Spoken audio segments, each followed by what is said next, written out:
evaluation. Model evaluation yacu iyo umaze kuraninga logistic regression analysis, dukora noneho tugiye kureba specificité sensitivité ya model yacu, tubyita inoza etape ya mbere ya noza ya model evaluation tuyita confusion matrix, bayita confusion matrix cyangwa abandi bayita ngo ni classification. Ibi tubikora dute rero? Dufite kode yacu yitwa star classification. Star classification iyo tuyihitinze tubona iki? Turabona ngo logistic model for heart disease, ni ukuvuga ngo dufite true value, prediction of true value. Abize laboratoire cyangwa se statistique barabyumva, ya predictinze muri 333 izukuri ya predictinze zukuri nka true positive ni 153, izo ya predictinze nka true negative ni 111, izo ya predictinze nka false positive ni 23, izo ya predictinze nka false negative ni 12. So mu yandi magambo tufite ngo iyo twita sensitivity, uzi ko ari true positive ugabanije ni iyi ngiyi true positive ugabanije true positive uko ugateranyaho false negative. Noneho specificity ni true negative ugabanije true negative utaranijeho false positive. Murabona ko kiri ku kigero gishimishije. Noneho positive prediction value na negative predictive value uvuga ngo yagize predictinga kuri uru rugero.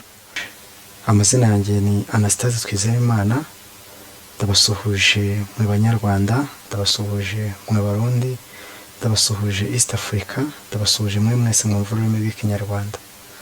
Muri aka kamwanya tugiye kurebera hamwe icyo bita logistic regression cyangwa binary logistic regression. Nkuko muri kubibona objective zacu ni ebyiri: to determine the significance predictive of heart disease through logistic regression analysis, ndetse na to evaluate the performance of predictive models for classifying patient with heart disease using logistic regression. Aho ngaho turaba dufiteho ndetse na hypothesis zacu arizo zizi ngizi. Nira hypothesis niyo yiyi: no one of the independent variables are significant associated with the likelihood of the heart disease, ndetse na alternative hypothesis yacu ivuga ati at least one independent variables is significant associated with the likelihood of heart disease. Hanyuma nuza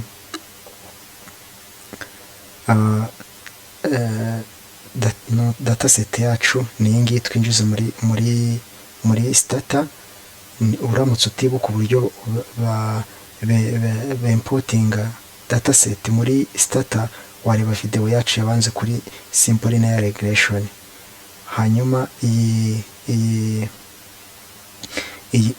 dataset yacu twayikuye mu cyo bita Kaggle. Urandika www nkuko muri kubibona hano kaggle.com, hanyuma ujye muri dataset. Numara kujya muri dataset uraza gukirika hano kuri ahangaha, urahita ubona, urahita uyidownloadinga. Hanyuma numara kuyidownloadinga urahita uyibike muri aho uri buze kuyibona byoroshye kugira ushyire muri stata. Nkuko bimenyerewe tumaze kwinjizamo dataset yacu ariyo iyi ngiyi, ikintu cya mbere ni ukureba uko data zacu zimeze. Nkuko twabyize ubushize kuri logistic, kuri nuza simple linear regression, nuza ni code ya mbere no kureba uko data zacu zimeze twifashishije browse. Nyine no ku browsinga nkuko wajya muri Google browse,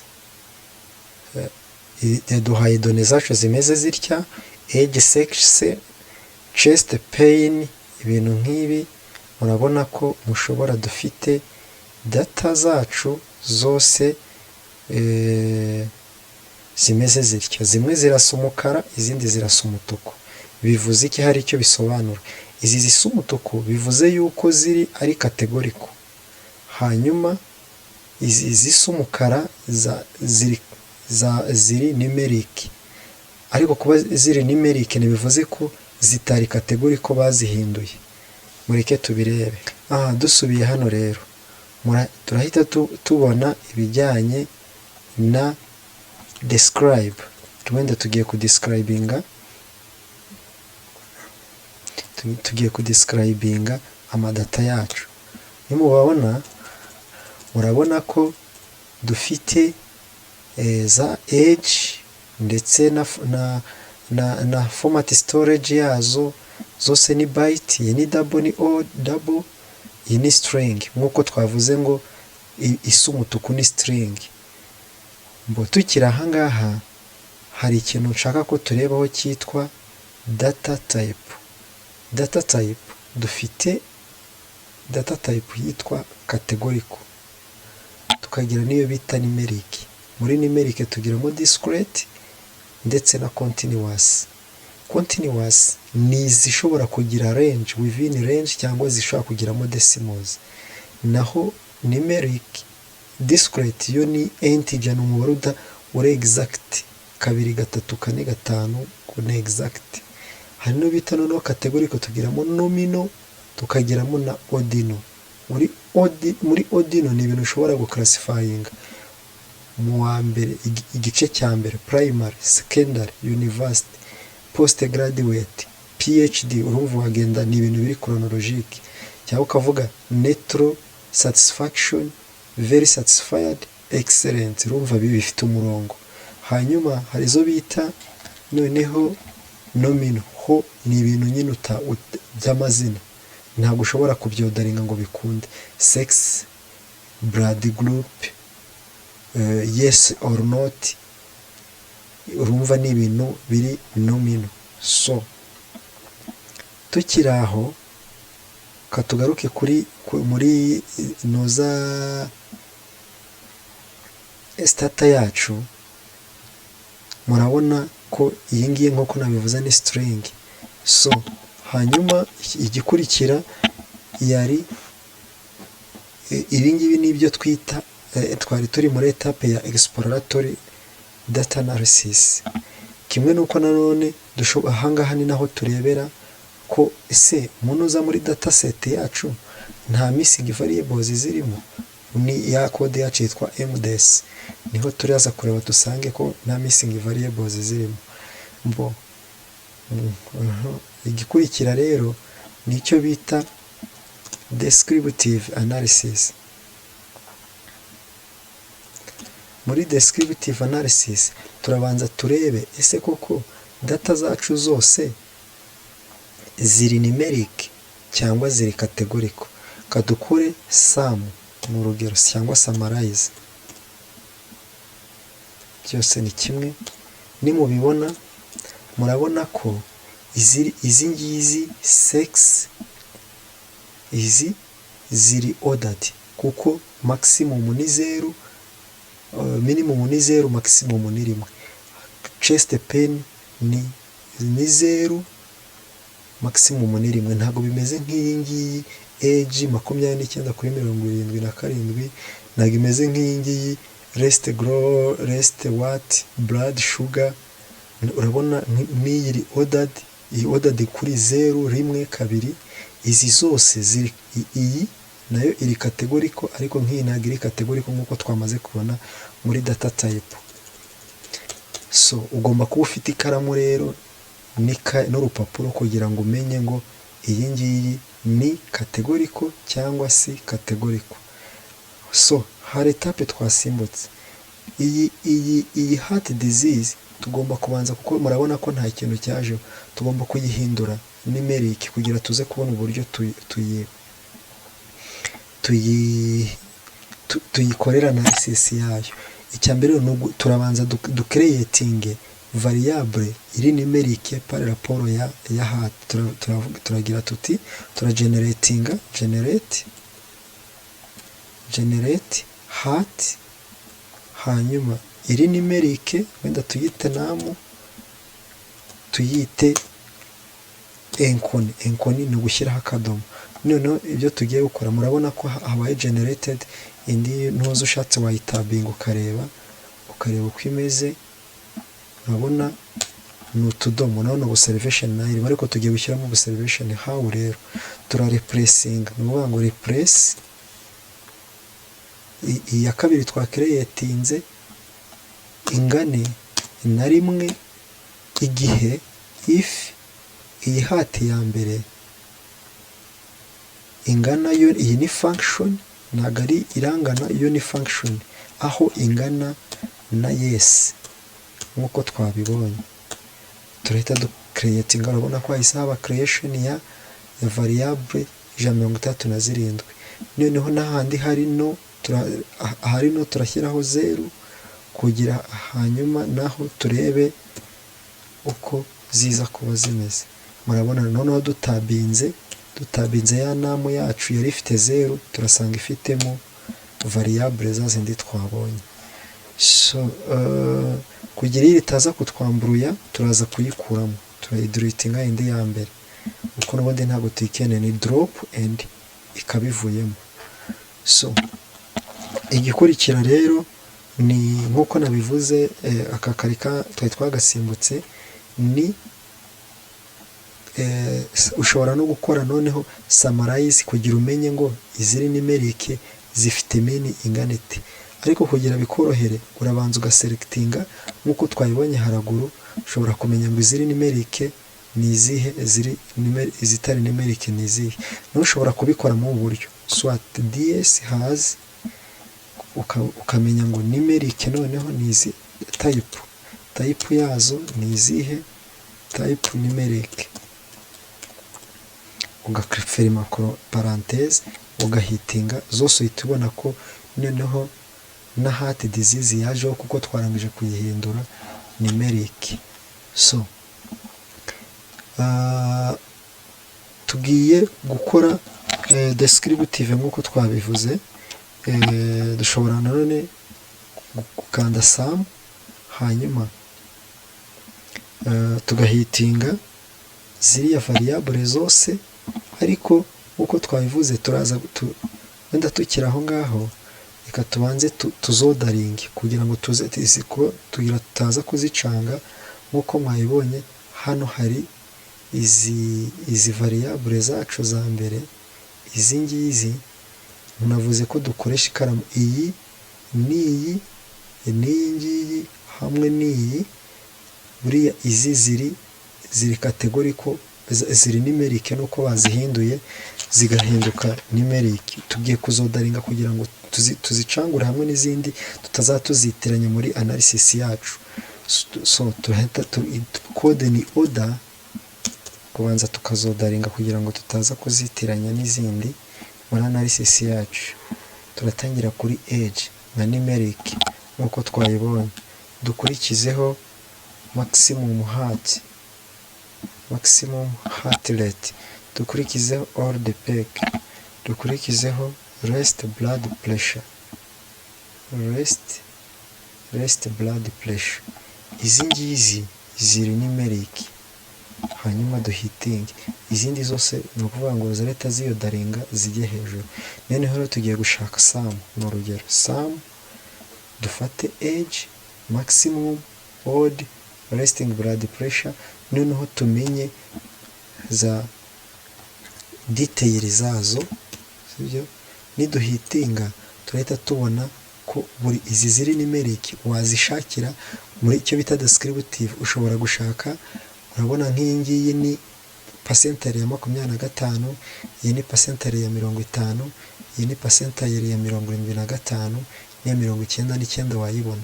Tukagira mean yayo, tukagira standard deviation yayo, tukagira variance, tukagira skewness, tukagira na kurtosis.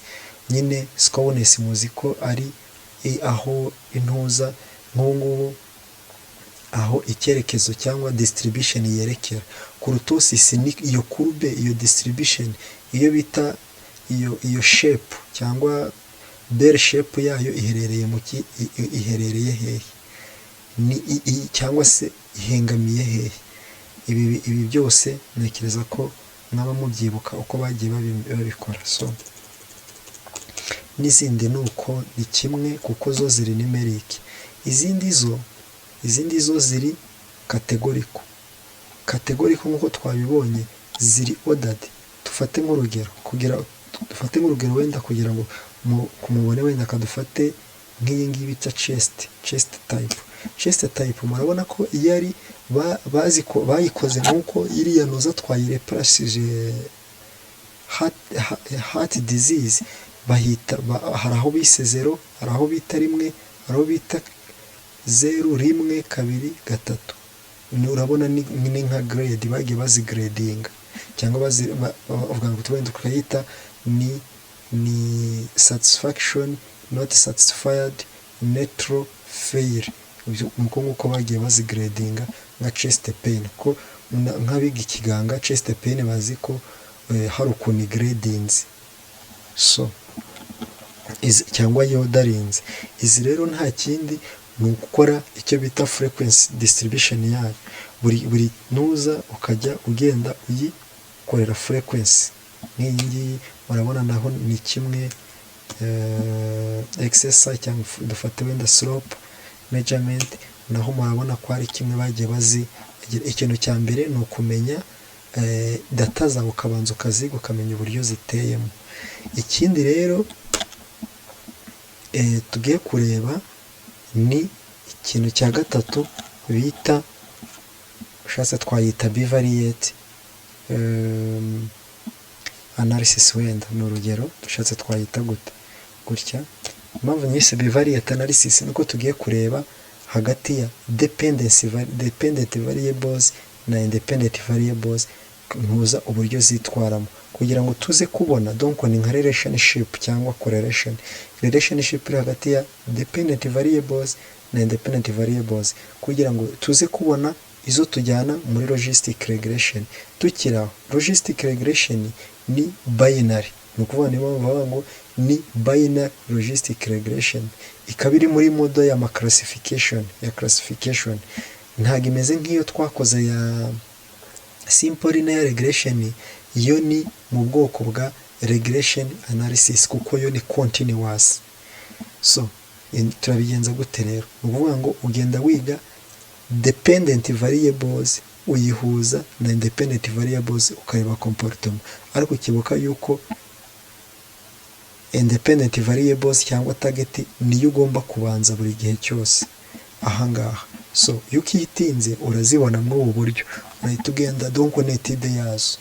Urabona ni nka edge bya bindi navuze, kubera ko ntabwo ushobora izi data zacu nushaka kuziga gutya zivangavanze kuri umuntu wibuka. Urabona ko edge ugomba kuyikorera amakarasi kugira ngo uyige neza.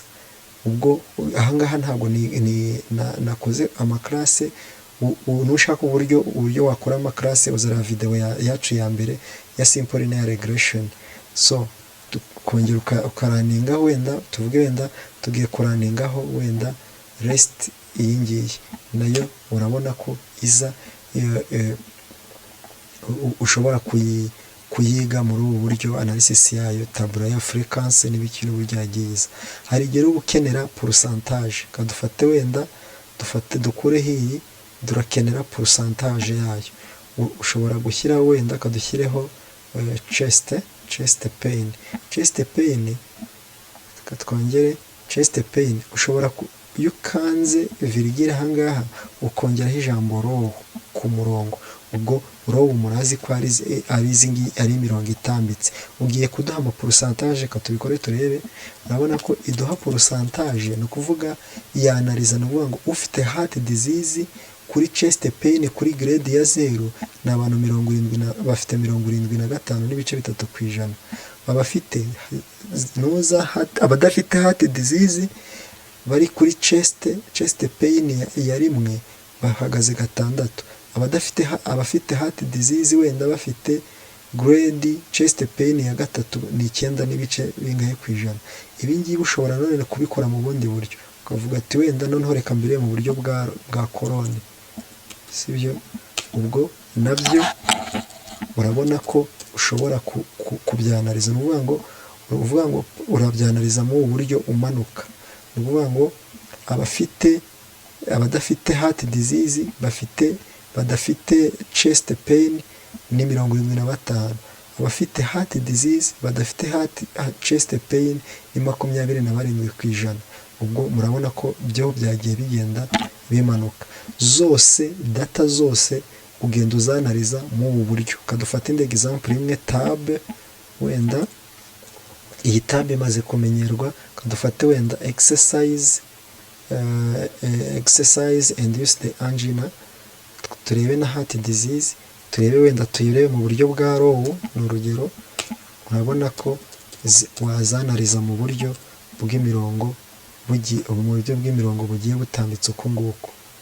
So nyuma y'ibyo ngibyo tugiye kureba noneho ese ko turendeye kuri objectif yacu, tugiye kureba ni izihe turi bujyane muri logistic regression. Tugiye kureba nka correlation cyangwa association, inoza relationship iri hagati ya variable n'izindi. Twibukiranye yuko hari variable ziri numeric n'izindi zitari numeric. Turabigenza dute rero? Turahitinga code yitwa logistic. Iyi logit iduha coefficient de variation. Ushaka kubona iyi ni katubikore. Logit itanga coefficient de variation. Kadufate wenda logit na age iratanga muri code yacu murabona ko yatanze coefficient de variation igihe cyose. Inshuro nyinshi coefficient de variation ari negative, murabyibuka ko twabivuzeho. So ariko tuvuge yuko iyi logit noneho dukanze logistic biratandukanye. Iyi logistic yo itanga odd ratio. Muri logistic regression ni byiza gukoresha odd ratio kuko niyo yoroshye mu kuinterpreta. Nkuko twabivuze, iyi tugiye kureba izo turi buze kwifashisha muri logistic regression noneho nka model, kuko kugira ngo tuze kureba association. Tureba iki kugira ngo tuyemeze? Tubanza gukora icyo bita bivariate nkuko twabivuze, tukareba iri significant. Iyi p value iri less than 0.05. So ubwo nyine age murabona ko turi buze kuyijyana muri model evaluation yacu. Hanyuma kadufata wenda na maximum rate, hanyuma logistic, sibyo, heart n'ibingiyi, hanyuma duhiting. Turabona ko n'iyi ngiyi nayo heart rate turi buze kuyijyanayo muri model yacu. For instance nanone kadufate wenda logit, hanyuma twongereho wenda fasting blood sugar. Tuyikirikeho turebe. Murabona yuko ifite p value ya 0.6 iri greater than 0.005. Iyi ngiyi muri model yacu ya nyuma ntago tuza kuyijyanayo kubera ko murabona ko ifite ntuza iri hejuru uko nguko. Ubwo turakomeje. Kadufate urundi rugero rumwe wenda ku bijyanye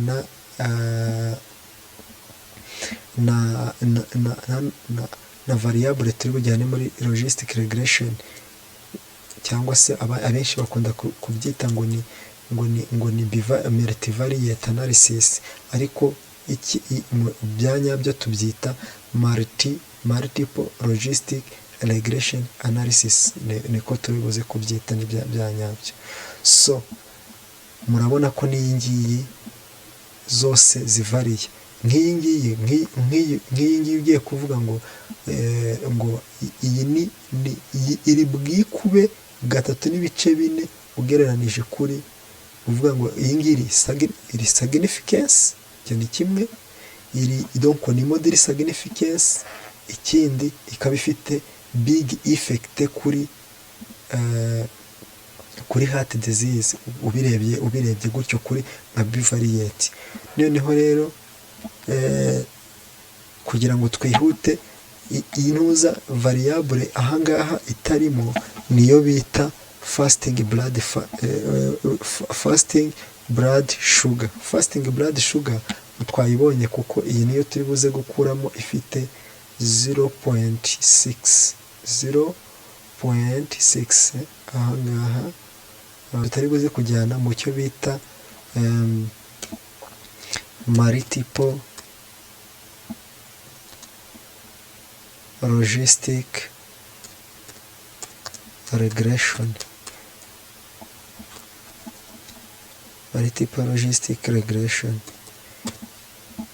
Multiple logistic regression dushobora kuyikora mu buryo bubiri bitewe n'icyo turi gushaka. Katubirebeho ku buryo tugiye kubikora.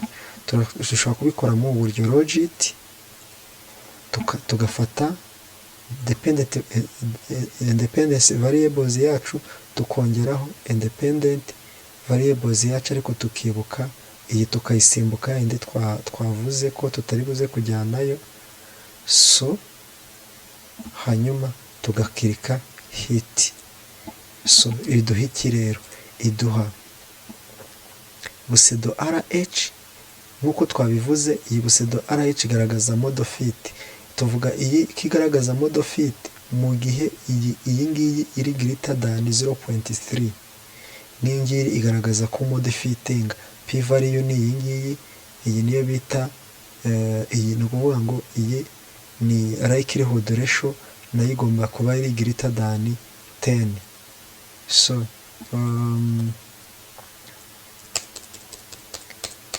kadukomeze katurebe.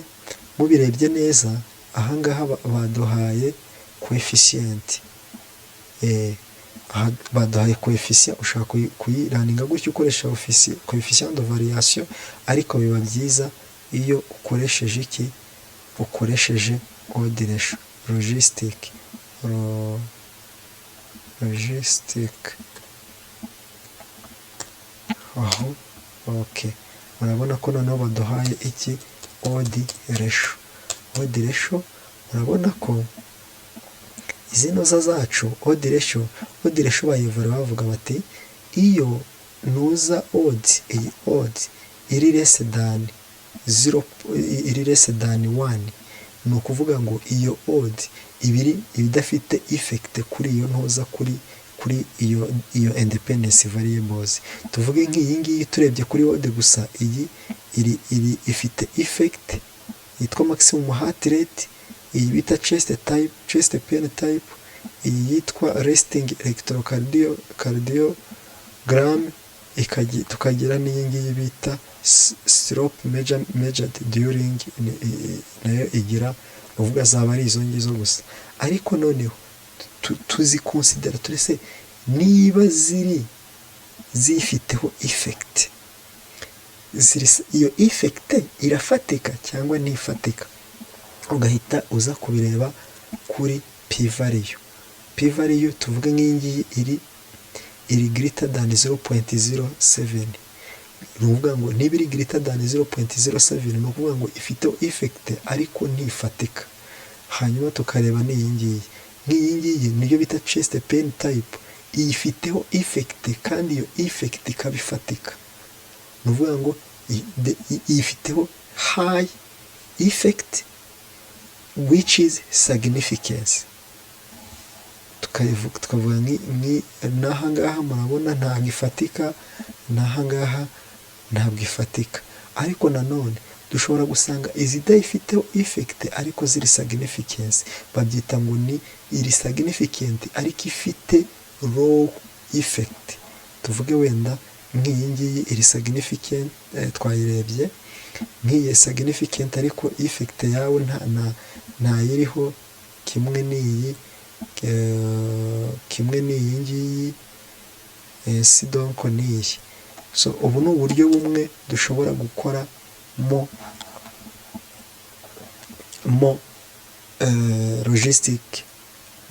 multiple logistic regression. Mu yandi magambo, cya kibazo cyacu cya mbere cyavuga hypothesis yavuga ngo iravuga ngo no one of the independent variable are significant association with the likelihood of the heart. Iki ngiki turakirejecting. We reject the null hypothesis and we take this one. At least one independent variable is significant associated with the likelihood of the disease. Ariyo twabonye yitwa cyane cyane nk'iyi chest pain. Urabona ko ifite good effect, ikagira no kuri ikabiri ni significance. Ushaka kubikora gutya rero. Kimwe na none dushobora kubikora mu bundi buryo, nk'abantu b'abaganga dushobora kubikora mu buryo tureba noneho za base, ni iyihe base ishobora kugira gute ifite odd ratio kandi ishobora no kuba significance. Ujya kuri za categorical variables. Uko twabibonye categorical variables ni uguhera kuri resting ni uguhera kuri sexe, sibyo, ugahita iyi ushyiraho iyi ivuga categorical variables. Chest pain ukayigaragaza ko iyi ifitemo category.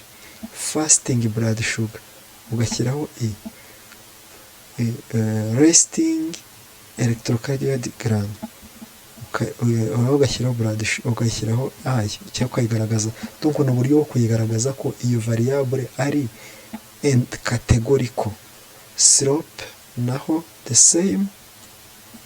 Abantu biga epidemiology, public health, iyi methode barayikoresha cyane ahangaha and so on bikarangira. Noneho iyo birangiye gutya ubwira command ukayibwira ngo noneho ndashaka yuko ubimpa mu buryo bwa base level, kwa level twabonye 0 1 2 3. N'abandi bose bakora mu bijyanye na research ibi bintu barabikenera cyane. Based level ukayibwira ngo based levels, hanyuma wongeraho ijambo bita ngo ni OR ivuga ngo ni odd ratio, nibivuga ngo ni odd ratio. Kaduhitinge turebe. So ariko nkuko muri kubibona, murabona yuko age yacu kubera ko ari yakomeje kugira nta base yagize iziri, ariko tugeze kuri sexe urabona ko yampaye base. Ifata imwe ikayigira base nka reference, tuyita reference based group reference, hanyuma noneho igapredictinga ya yindi isigaye. No ngo kuri sexe, nubwo sexe tutayibonye nka predictor, ariko bivuze yuko imwe muri sexe twanomye ishobora kuba ishobora kuba significance, ariko ikaba ifite bad effect. Ubirebeye haruguru uko twabirebye, twabonye ko sexe ari no sexe, murabona ko bihura neza n'ibya mbere. Biravuga ngo sexe iri significance ariko nta effect nini ifite, sibyo? So kadufata urundi rugero. Dufata urugero wenda chest pain, katuyireke kuba twayizeho byinshi cyane. Kadufate kuri fasting blood sugar. Kadufate indi wenda yabaye significance nk'urugero. Kadufate nk'iyi ngiyi kuri number of major visas. Nk'iyi ngiyi urabona ko dufitemo ni na imwe, iyi level ya 4 niyo iri significance. Tuvugenda niba twavuze wenda nka pain, tuvugenda ari nka pain, urumva wayiclassifyinze nko mu kiganga barabyumva, arayiclassifyinga ageze kuri pain wenda iri severe kuvuga ngo ashobora ashobora muri presentation yiwe ashobora kugaragaza ati nubwo pain yaba itagize itabaye significance cyangwa itagira good effect, ariko twaje gusanga kuri level ya kane iba ari significance. Ni urwo rugero. So murabona ko intuza level ebyiri level eshatu ziri significance, ari kimwe ntagira significance. Katuyirebe haruguru uko byari bimeze. Based levels twayise number of visas. Number of visas murabona ko yabaye significance, ariko ikaba ifite no effect, no visible cyangwa se palpable effect kuri heart disease. So ubwo n'ibindi byose ni uko nguko zigiye zimeze. Murabona za levels. Hanyuma icyo ntavuze ni iki ngiki. Iki ngiki ni constant cyangwa intercept of the model. Murabona nayo intercept of the model na effect ifite, ikaba iri not significance. So nyuma y'iki ngiki rero dukora icyo bita evaluation of the model. Ikibazo cya nozamo objective ya mbere twayirangije yo kuvuga ya hypothesis yacu. Twabonyemo ko harimo chest pain, tubonamo ko harimo n'izindi, ariko zimwe ziri significant n'izindi zitari significance. Ikindi ntavuzeho cyane, ku barebye video yacu baracyumva, ni iyi ngiyi, iyi overall model. Iyi navuze yuko kuri ntago busedo R2 cyangwa busedo R square ntago bihura no kuri simple linear regression. Kuri simple linear regression baduha rote MCE, ni ukuvuga ngo mean square error. Iyo itanga busedo square error, kubera ko imwe ni classified indi ni continuous. Bishatse kuvuga imwe ni binary indi ni continuous cyangwa se ni regression. Rero ntago biba bimeze kimwe. Iyi ngiyi tuyevaluwa tuvuga tuti iyo iyi value iri greater than 0.3 tuvuga yuko modo yacu iri strong fitted. Hanyuma iyi modo yacu ikibiri significance. Hanyuma iyi ngiyi R square igomba kuba ari greater than 10 kugira ngo tuvuge yuko modo yacu ipredictinga from the actual value to the predicted value. Donc ifite ubushobozi bwo gukora iteganya cyangwa prediction ku kigero gishimishije. So hanyuma twari tugeze kuri model evaluation. Model evaluation yacu iyo umaze kuraninga logistic regression analysis, dukora noneho tugiye kureba specificity sensitivity ya model yacu. Tubyita intuza etape ya mbere ya noza ya model evaluation tuyita confusion matrix. Bayita confusion matrix cyangwa abandi bayita ngo ni classification. Ibi tubikora dute rero? Dufite code yacu yitwa ESTA classification. ESTA classification iyo tuyihitinze tubona iki? Turabona ngo logistic model for heart disease, ni ukuvuga ngo dufite true value, prediction of true value. Abize laboratoire cyangwa se statistique barabyumva, ya predictinze muri 333 izukuri ya predictinze zukuri nka true positive ni 153. Izo ya predictinze nka true negative ni 111. Izo ya predictinze nka false positive ni 23. Izo ya predictinze nka false negative ni 12.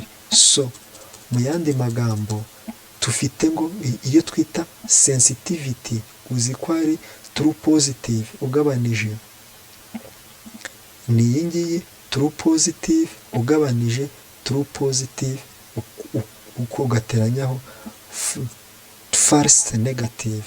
Noneho specificity ni true negative ugabanije true negative uteranyijeho false positive. Murabona ko kiri ku kigero gishimishije. Noneho positive prediction value na negative predictive value ni ukuvuga ngo yagize predictinga kuri uru rugero. Hanyuma hari ikintu bita ngo ni class overall, ni ukuvuga ngo modo yacu yose muri rusange ya predictinze ku kigero cya 88 n'ibice 4%. Tuvuga yuko izi modo zacu tuvuga muri rusange, tuvuga ko modo wayikoresha iri hagati ya 80 n'95. Iri hejuru ya 95 tuverifiya kitari overfit, iri munsi ya 80 tuverifiya yuko itari underfit. Noneho tugiye kureba icyo bita rero goodness of fit. Ni ukuvuga ngo goodness of fit nayo ni imwe muri evaluation model evaluation yacu turakoresha, tuyita goodness of fit.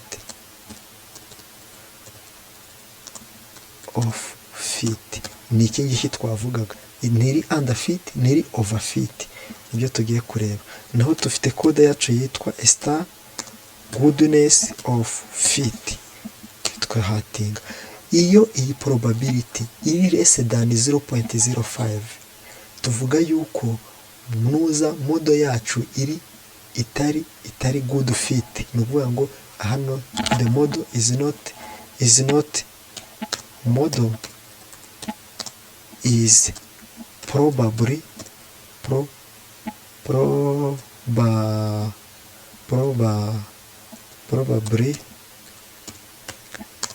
is not probably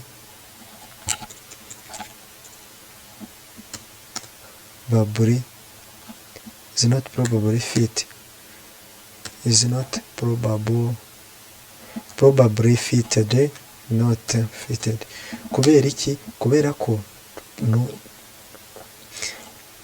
kubera ko nuza p-value yacu iri less than 0.5.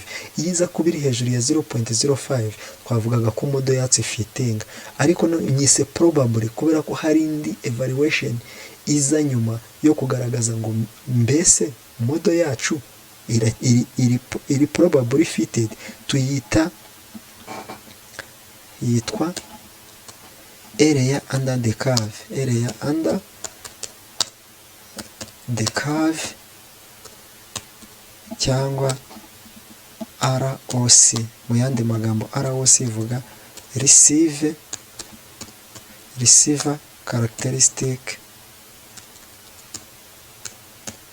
characteristic curve. Nabyo ibi byose biravugwa, abenshi muzajya musanga handitseho ROC bare AUC gutya. Ubwo ubonye bimeze gutya wamenya icyo bishatse kuvuga. Turaninga ihe kode rero ni ROC, tukamenya ngo ese iri under the curve cyangwa irafitinga cyangwa ntifitinga. Nk'uko muri kubibona area under the curve ni iyi ngiyi niyo area under the curve. Noneho curve yacu ni iyi, nk'uko muri kubibona ikoze kurube. Uko iyi curve isatira 1, curve iva kuri 0 ikagera kuri 1. Noneho uko iyi area yacu isatira 1 niko ibi igaragaza icyo bita good prediction from the actual value to the predicted value cyangwa to the outcome. Ni ukuvuga ngo iyi moda yacu ipredictinga ku kigero cya 94 n'ibice 94 n'igice kimwe kwijana. So conclusion rero kuri mwabonye ko inoza yacu ya kabiri, objective yacu ya kabiri yavugaga murakibuka, yavugaga ku bijyanye na objective yacu ya kabiri yavugaga ku bijyanye na to evaluate the performance of predictive model classifying patient with heart disease using logistic regression. Nk'uko twabivugaga to evaluate, murabona ko twevaluatinze performance ya modo yacu. Twabonye kimwe, twabonye ibijyanye na modo yacu, twabonye ko iperforminga ku bijyanye na good na prediction from the active value to the outcome, igero cya 80% muri confusion matrix. Hanyuma kuri goodness of fit dusanga nta ifitinga. Hanyuma kuri ROC dusanga predictinga ku kigero cya 94%. Ibi rero bishatse kuvuga iki? Bishatse kuvuga ngo niba predictinga ku kigero cya 94%, kuri confusion matrix ugasanga ni 88%. So kandi tugasanga nta gifitinga, bivuze yuko tugomba gusubira muri variable zacu tukareba se koko variable zacu nizo SWOT. Ibi bikunda kubaho mu gihe dufite variable nyinshi. Entre guillemets, tugomba iyi modo yacu dushobora kuyikoresha ariko nta gifitinga neza muri prediction ya heart disease, kubera ko variable SWOT hari izibura cyangwa se hari izo twashyize muri modo zitakabaye zizamo. Muzabibona hari icyo bita, nimusoma muzabona icyo bita cofonda na n'icyo bita multicollinearity. Multicollinearity ho nari nazicekinze ntazirimo. Cofonda ishobora kuba irimo ariko hari variable nakuyemo. Nimujya muri Kago murasanga nakuyemo variable yitwa serum cholesterol, akaba ariyo mpamvu yayigize underfit.